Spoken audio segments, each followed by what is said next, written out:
সোজা সাপটার কালীকাহিনীর এই পর্বে আপনাদের স্বাগত। আজ আমরা এসে পৌঁছেছি হুগলি জেলার ঐতিহ্যবাহী কোন্নগরের শকুন্তলা কালী মন্দিরে, যে মন্দির ঘিরে রয়েছে বিশাল ইতিহাস। 1297 খ্রিস্টাব্দে প্রতিষ্ঠিত হয় এই মন্দির। সালটি অবশ্য ইংলিশের নয়, বাংলার ছিল, অর্থাৎ বঙ্গাব্দ। এই মন্দিরে প্রতিষ্ঠা করেন দেবেন্দ্রনাথ চক্রবর্তী মহাশয়। তিনি একদিন এই রাস্তা দিয়ে যখন যাচ্ছিলেন তখন মায়ের দৈব দর্শন পান। তিনি দেখতে পান এক রমণী রাস্তা দিয়ে হাঁটছে এবং যেতে যেতে তার চোখের সামনেই নিমেষের মধ্যে তিনি ভ্যানিশ হয়ে যান, অর্থাৎ তিনি উবে যান। এবং তার পরের দিন তিনি এলাকার বাসিন্দাদের সাথে মিটিং করে এই অঞ্চলের প্রতিষ্ঠা করেন মায়ের। তখন অবশ্য মন্দির ছিল না, পুরো ঘরে মায়ের পূজা হতো। তারপর এলাকার স্থানীয় বাসিন্দাদের সাহায্যার্থে এখানে হয় এই পাকা মন্দিরটি। শুনে নেব আরও বিস্তারিত, সঙ্গে থাকুন। মায়ের পায়ের জবা হয়ে ওঠ না ফুটে মন, আমার মায়ের পায়ের জবা হয়ে ওঠ না ফুটে মন। তার গন্ধ না থাক যা আছে সে নয় রে ভূ আবরণ, গন্ধ না থাক ও তার গন্ধ না থাক যা আছে সে নয় রে ভূ আবরণ। মায়ের পায়ের জবা হয়ে ওঠ না ফুটে মন, আমার মায়ের পায়ের জবা হয়ে ওঠ না ফুটে মন।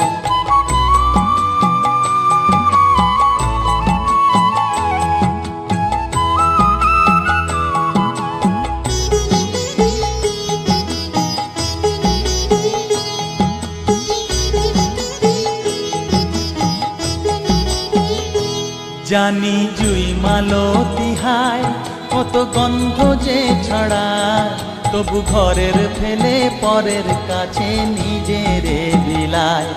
জানি জুই মালতী হায় কত গন্ধ যে ছড়ায়, তবু ঘরের ফেলে পরের কাছে নিজেরে বিলায়।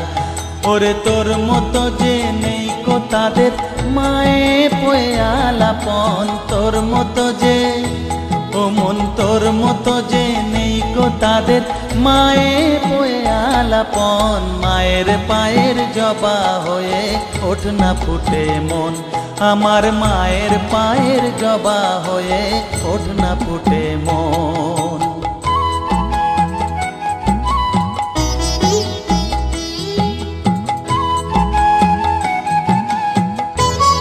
এই মুহূর্তে আমরা আমাদের সঙ্গে পেয়ে গেছি এই মন্দির কমিটির দীর্ঘদিনের সভাপতি শ্রী প্রভাস লাল দাসকে।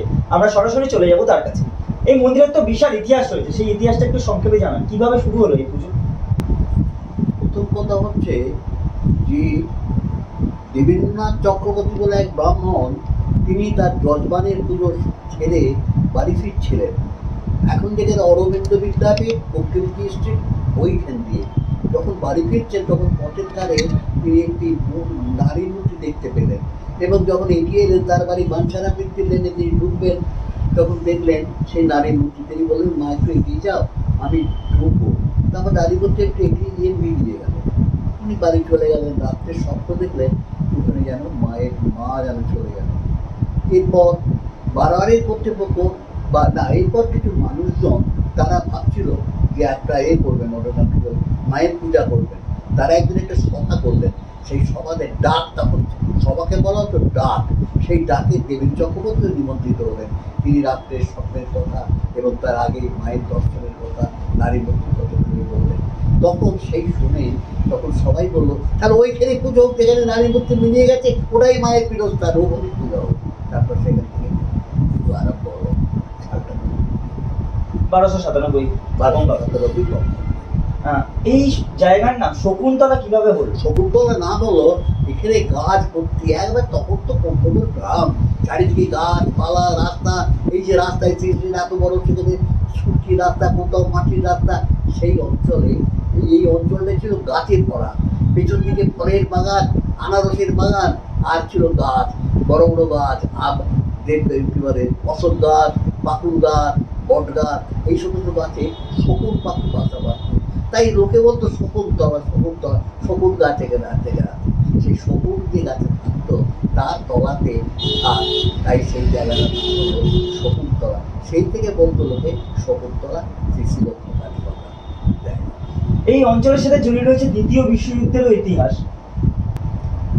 হ্যাঁ, দ্বিতীয় দ্বিতীয় বিশ্বযুদ্ধের সময় যখন মিলিটারি একটা ক্যাম্প হয়েছিল এখানে তখন অবনীচন্দ্র ছিলেন জেলা শাসক, যার ওখানে একটা জমি ছিল, অন্য করে তার বাড়ি, তাই তিনি ওই বোধহয় জমিটা বলে দিয়েছিলেন। তার জমিটা নেওয়ার সঙ্গে সঙ্গে 5 পাঁচ জমি নিল এবং সেই পেছন দিকে ফলের বাগান, শিববাণিজ্য মশাইয়ের বাগান, আরও সব লোকজনের বাগান ছিল। সেই সমস্ত বাগান অতিক্রম করে তারা রাতারাতি গাছপালা কেটে তৈরি করলো, কিন্তু মন্দিরের কোনো ক্ষতি করেনি। এবং মন্দিরের কোনো রকম তারা বিদেশি ইংরেজ, কিন্তু তারা মন্দির নিয়ে তাদের কোনো রকম বিরূপতা দেখা যায়নি, অন্তত আমরা দেখিনি। এবং তারা যখন এখানে পুজো করতে, পুজোয় যখন পুজোর দিন হতো, যত যাত্রী আসতো, লোকে ভাবলে আর কথা পুজোর পরে পঞ্চায়েত বন্ধ হয়ে যেত। কিন্তু আশ্চর্যের বিষয়, যে বছর মায়ের ক্যাম্প হলো সেই বছরই বেশি করে লোকে বাজনা দিলেন এবং খুব বাজনা বাজিয়ে পুজো হলো। তারা কিন্তু পুজোকে কোনো রকম কোনো অন্যায় আচরণ করেনি।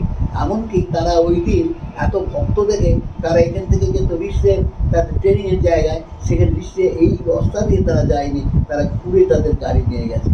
তারা সহযোগিতাই করেছে, কোনো অসহযোগিতা করেনি। এমনকি একবার যাত্রা হয়েছিল মায়ের পুজো উপলক্ষে পরে, তখন ওরা সেই কলকাতা থেকে ইলেকট্রিক সাপ্লাইকে খবর দিয়ে তারা এনে অস্থায়ীভাবে সেই মণ্ডপে আবদ্ধ। এই মন্দিরে মা কালী কি রূপে পূজিতা হন? মা কালী পূজিতা হন ঠাকুর পুজো করে এবং মায়ের পুজো করে আমি করতে পারবো না। তার কারণ হচ্ছে পুজোর ব্যাপার, পুজো হচ্ছে ধর্মীয় অনুষ্ঠান, পুজো যেটা তারা পুজো করেন। তবে সাধারণত যেটুকু আমরা দেখতে পাই সেটা হচ্ছে সন্ধ্যেবেলায় মায়ের মূর্তি বৈশাখ মাসে যেদিন তিথি করে সেই তিথি বাউন্ডারি বাড়ি থেকে ঠিক করেন এবং বৈশাখ মাসে সেই কৃষ্ণপক্ষের তিথিতে গঙ্গার ধারে যে রয়েছে কোমর বাড়ি, গঙ্গার ধারে কোমর বাড়ি থেকে সেই মূর্তি আসে এবং তারা চিরকালই মূর্তি তৈরি করে, সেখানে মায়ের মূর্তি আসে এবং বিরাট শোভাযাত্রা সহকারে মূর্তি এসে মায়ের মন্দিরে আনা হয়। তারপর পুজো আরম্ভ হয়, সারা রাত্রি নাকি পুজো হয়, পুজো হরিনাম শব্দ চলে এবং ভোগ দ্বারা সূর্যাস্তের আগে মায়ের কিন্তু মা একদিনই বিসর্জন হয় না, মায়ের পুজো মানে প্রতি শনিবার। এখানে তো রয়েছে বলি প্রথার মতো ব্যবস্থা। বলি প্রথা অনেকদিন ধরে চলছে, মাঝে বলি প্রথা বন্ধ করে দেওয়ার কথা হয়েছে। যে যা দেয় মানুষের মনের এত আকর্তি, যে আকর্তিকে বন্ধ করা যায় না। তবে আমাদের এখানে ছাদ বলি কখনো হয়নি, ছাদ আমি কোনো ফল জোরে জোরে দেয়, আমরা খুব আনন্দ মানে এই করে মানুষের মধ্যে এখন তো আকর্তিতে বাধ্য করতে পারে। এই পুজোর যে বিশেষ দিন অর্থাৎ প্রতিষ্ঠা দিবস, সেই প্রতিষ্ঠা দিবস কিভাবে পালিত হয়? প্রতিষ্ঠা দিবস বলে কিছু নেই, আমাদের প্রতি বছর মায়ের পুজোর দিনই প্রতিষ্ঠা। তবে আমরা মায়ের পুজো ছাড়া আমরা আরও ওই দুর্গা পূজা, হরিনাম মহোৎসব, সরস্বতী পূজা, সরকারি পূজা ইত্যাদিও এই অনুষ্ঠান গ্রহণ করে। অর্থাৎ এটা একটা পুজোর একটা মানুষের কাছে একটা লজ্জা স্থান বলে শুধু মায়ের পুজো না, অন্যান্য পুজো। এই স্থানে অর্থাৎ এই কোন্নগর এলাকাতে শকুন্তলা কালী পুজো নিয়ে একটা বিশাল লোক সমাগম দেখা যায়। মানুষজন গঙ্গা তীর থেকে জল নিয়ে বয়ে আসেন ভোর 4টে থেকে। মায়ের কি এমন কোনো নিয়ম আছে যে সূর্যাস্তের পরেই পুজো শুরু হয়, সূর্যাস্তের আগেই? এই দীর্ঘদিন ধরে চলে আসছি, শত বর্ষ ধরে একই নিয়ম চলে আসছে যে সূর্যাস্তের পর মাকে আনা হয় এবং সূর্যাস্তের পূর্বেই মাকে নিয়ে যাওয়া হয়, তার মধ্যে পুজো কাজ শেষ হয়। খবরের এই অংশটির নিবেদনে Nabagram people's cooperative credit bank limited. এখানে আছে আধুনিক ব্যাংকিং পরিষেবার সমস্ত রকমের সুযোগ। আপনার ব্যাংক আপনার পরিবারের ব্যাংক। এটা হচ্ছে প্রচলিত প্রথা, খুব দারুণ, আমার ভাই জানা নেই। এই অঞ্চলের মানুষরা শকুন্তলা কালী ঠাকুরের কোনো ছবি বাড়িতে রাখেন না কেন বা মোবাইল ফোনে বন্দি করেন না কেন? এটা ভাই দীর্ঘদিন একটা সংস্কার, পল্লী মানুষ ছবি তোলে না বা রাখে না, এটা ভাই একটা সংস্কার, কিছু বলা যায় না। মানুষের মনের মধ্যে প্রচলিত একটা প্রথা হয়ে এসেছে, মানুষের উপর মেনে চলে, এর বৈজ্ঞানিক কারণ। শকুন্তলা কালীবাড়িকে কেন্দ্র করে অর্থাৎ এই যেটা বললেন বৈশাখ মাসের কৃষ্ণপক্ষের যে তিথিতে মায়ের পুজো হয়, বিশেষ পুজো, সেই পুজোকে কেন্দ্র করে বিশাল মেলা বসে এখানে, যেটা করোনা পরিস্থিতির জন্য গত 2 বছর ধরে বসতে পারছেন। এটা নিয়ে কি বক্তব্য রাখতে চান? ভাই দেশের যা অবস্থা তাতে শুধু অন্য নয়, ভারতবর্ষ নয়, গোটা বিশ্ব আজকে করোনার মতন দ্বারা কবলিত। কাজে বিশ্বের সমস্ত জায়গায় যখন বন্ধ, কাজকর্ম কিছু চলছে না, তখন আমাদেরও বাধ্য হয়ে এই অনুষ্ঠানে মেলা ইত্যাদি করা বন্ধ হয়ে গেছে। কোনো রকমে আমরা সবল যারা কেউ সবলতা অনুষ্ঠান হয় সেটা, কিন্তু সেটা হচ্ছে রোগীর জন্য তারা বেশি করে অচল হয়ে গেছে। যেটা দেখছিলাম মন্দিরের বিপরীতে রয়েছে একটি সেবা মন্দির, শকুন্তলা সেবা মন্দির, সেখানে কি কাজকর্ম হয়? শকুন্তলা এটা একটা আশ্চর্যের ব্যাপার যে সেই যুগে বহুদিন আগে এখানকার মানুষ বুঝেছিল যে মায়ের ভক্তদেরও পুজো করা দরকার। আমার মনে হয় সেই মানসিকতাতে তারা সেদিন পুজোর আয়োজন, তারা সেদিন স্কুল তৈরি করেছিল, জ্ঞানের আলো। আবার আশ্চর্য লাগে কোন দিন থেকে তারা প্রথম প্রাথমিক বিদ্যালয় তৈরি করে এবং সেখানে ছেলে মেয়েরা এসে পড়াশোনা করে। আশ্চর্য, সেই দিন তারা ভেবেছিল যে জ্ঞানের আলো। তারা লেখাপড়া জানতো না, সাধারণ মানুষ, খুব একটা লেখাপড়া জানা লোক নয়, কলে কারখানায় কাজ করতো, কৃষিক্ষেত্রে কাজ করতো, কিন্তু তাদের মধ্যে অন্যান্য জায়গায় কাজ করতো, কেউ অফিসে কাজ করতো। তাদের মধ্যে ছিল যে শিক্ষার প্রসার করা, জ্ঞানের আলো বিকিরণ করা। তাই তারা প্রথম স্কুল করেছে। তারপর স্কুল চলার কিছুদিন বাদে আবার চলতে, তারপরে মানুষের তো রোগ হয়, একটা হোমিওপ্যাথি চিকিৎসা কেন্দ্র করা যায়, হোমিওপ্যাথি চিকিৎসা করলে। তারপর পরবর্তীকালে তৈরি হলো সেবা মন্দির, যেখানে বিভিন্ন চিকিৎসার ব্যবস্থা করা হয়েছে। আজকে সেবা মন্দিরে একটু বন্ধ আছে করোনা, কত মানুষ আসে, কত মানুষ উপকৃত হয় সেবা মন্দিরে। হার্টের চিকিৎসা হয়, চক্ষু চিকিৎসা হয়, দাঁতের চিকিৎসা হয়, সাধারণ চিকিৎসা হয়, অ্যালোপ্যাথি বিভিন্ন বিভাগ আছে, হোমিওপ্যাথি বিভাগ আছে।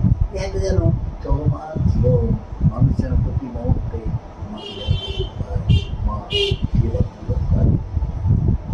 মায়ের মূর্তি কি এখানে কোষ্ঠী পাথরের নাকি মা মৃন্ময়ী? মায়ের মূর্তি মৃন্ময়ী, মাকে প্রমুখ তৈরি করে, মানে প্রতি বছর তৈরি করে প্রতি বছর নির্দিষ্ট কোমর বাড়িতে তৈরি হয় এবং সেখান থেকে মায়ের মূর্তি আনা হয়।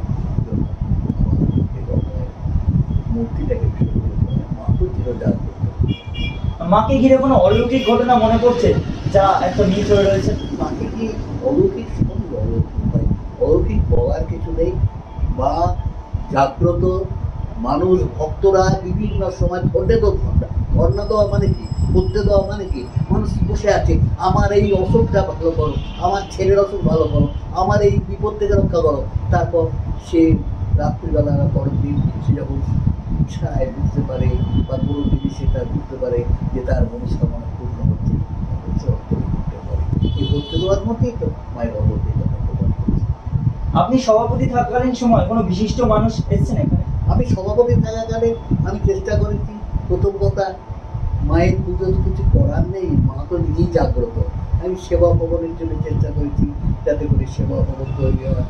সেবা ভবনের জন্য পূর্ণগড় এবং আশপাশে বহু মানুষ সাহায্য করেছে, কলকাতার বহু মানুষ সাহায্য করেছে, বহু মানুষ এসেছে, বহু মানুষ গান গেয়েছে, অমৃতী ধররা এরা গান গেয়েছে।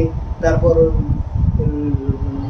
আরও অন্যান্য যারা আর্টিস্ট ছিল তারা সব বিভিন্ন সময় এসে তারা গান গেয়েছে। তারা গানে আগেই হতো যাত্রা, আগে হতো প্রতি বছর মায়ের পুজোর পর যাত্রা অনুষ্ঠান হতো, কিন্তু আমরা যাত্রা অনুষ্ঠান আর করা হয় না, গানের আসর বসানো হয়। বিভিন্ন মানুষ এসে গান গেয়েছেন এবং সেই সব রামকুমার চার্জি সে গান গেয়েছে। সে গানের আসর হচ্ছে, তার গানের আসরে বহু মানুষ এসেছে, বহু গুণীজন এসেছে, বহু গুণীজন আমাদের সহযোগিতা করেছে।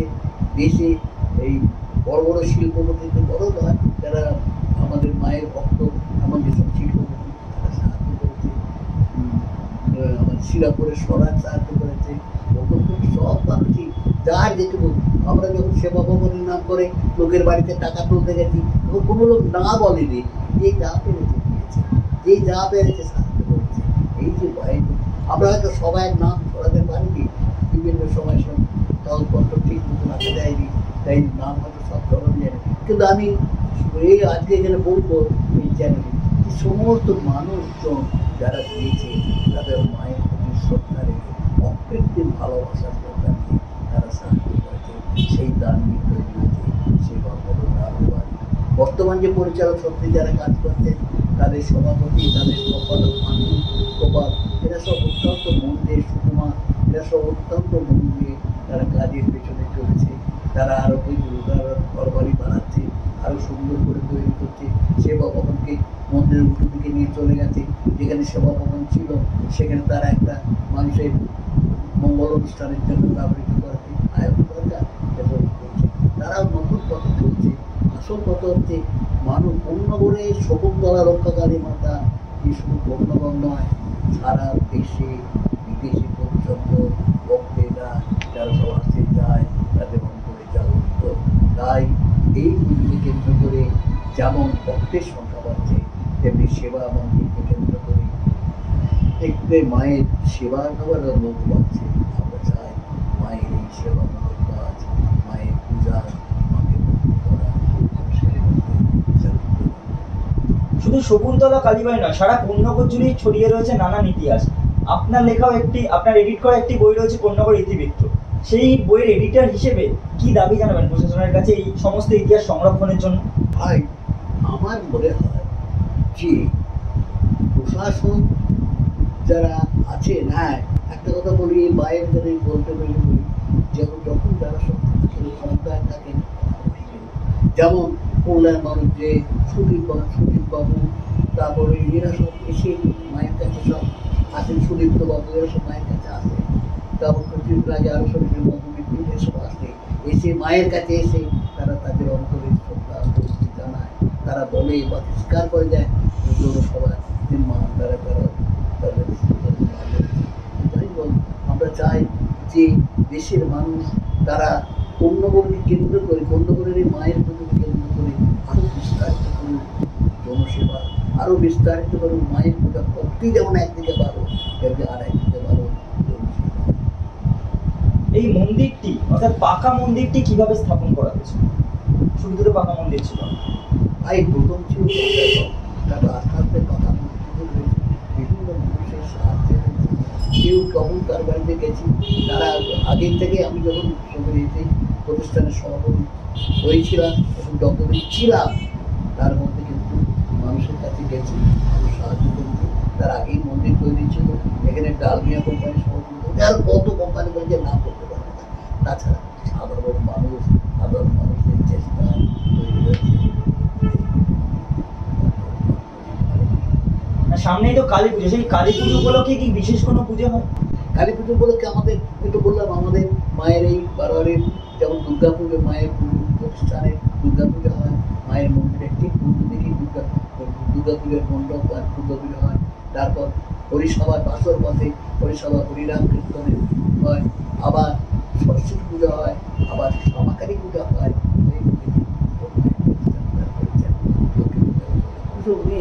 একটা ধর্মীয় প্রতিষ্ঠানে পুজো মেলা হয়েছে, কোনো একটা পুজো নয়, কোনো বিলাসিতা নয়, কোনো রূপ দেখানো নয়। মায়ের মূর্তির কি বিশেষ কোনো উচ্চতা রয়েছে নির্ধারিত? এই শকুন্তলা কালীবাড়িটাকে হেরিটেজ করার জন্য কি সরকারের কাছে কোনো আবেদন করবে? এখন সরকার বিভিন্ন জায়গাকে হেরিটেজ হিসেবে অনুমতি দিচ্ছে বা অনুমোদন দিচ্ছে। তাই এগুলো যে বলছো, এই সমস্ত ব্যাপারে আমি তো ব্যক্তিগত বলতে পারি, এই প্রতিষ্ঠানের যখন সাধারণ সভা হয় তখন আলোচনা করে বলুন। আপনি চান তো ভাই বেশি হোক, কিন্তু করতে গিয়ে যেন আইনের ফাঁদে বা কিছুতে আটকে না যায়। একদমই তাই। আমরা এতক্ষণ কথা বলে নিলাম প্রভাস বাবুর সঙ্গে। তিনি জানালেন এই মন্দিরের এই ইতিহাস রক্ষার্থে তারা সর্বতোভাবে চেষ্টা করবেন এবং মায়ের পুজো এখানে প্রত্যেকবারের মতো এবারেও হবে। এখানে যেমন ছাগ বলি হয় সেগুলিও হবে এবং মায়ের বিশেষ তিথি অর্থাৎ বৈশাখ মাসের যে কৃষ্ণপক্ষ সেখানেও যে উৎসব হয় তা আশা করা যাচ্ছে সামনের বছর ভালো করেই হবে এবং জাঁকজমকপূর্ণভাবে হবে। সোজা সাপটার কালী কাহিনীর আজ ছিল শেষ পর্ব। সকলে ভালো থাকুন, দেখতে থাকুন খবর সোজা সাপটা।